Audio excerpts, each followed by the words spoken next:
In the club industry, both country clubs and city clubs, the biggest challenges that they face are obviously attracting and retaining members. So that's one. And so you have to provide the services and facilities to make that happen, because without members, they're the customer, the club doesn't exist.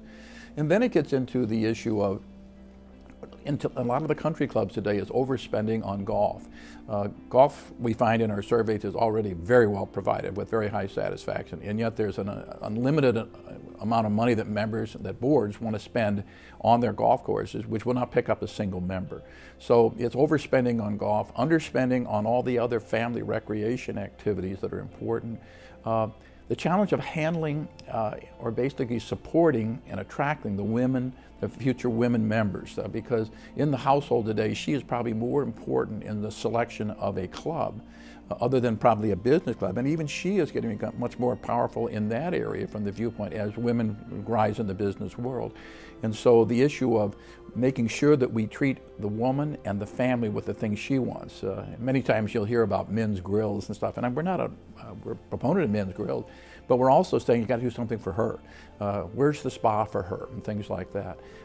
The other aspects of challenges that we see get more into the area of year-round services, that it isn't just a seasonal club. A lot of times the older members, they all go to Florida. The younger members have to stay and work, and they have nothing at their club. It's a seasonal club, nothing in the wintertime. So these are areas, I think, which are important and challenges that boards have to deal with. And then finally, it's the dining program. It's interesting that in our survey, 70% of the clubs that we survey have a dining problem.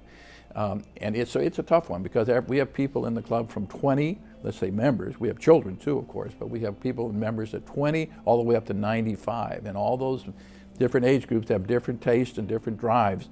And it's the toughest area to provide, and yet it's the thing that's most judged, other than golf. And the clubs, for the most part, do golf well. 70% of clubs have a problem with dining, and that's a challenge that you have to address if you're going to be really successful.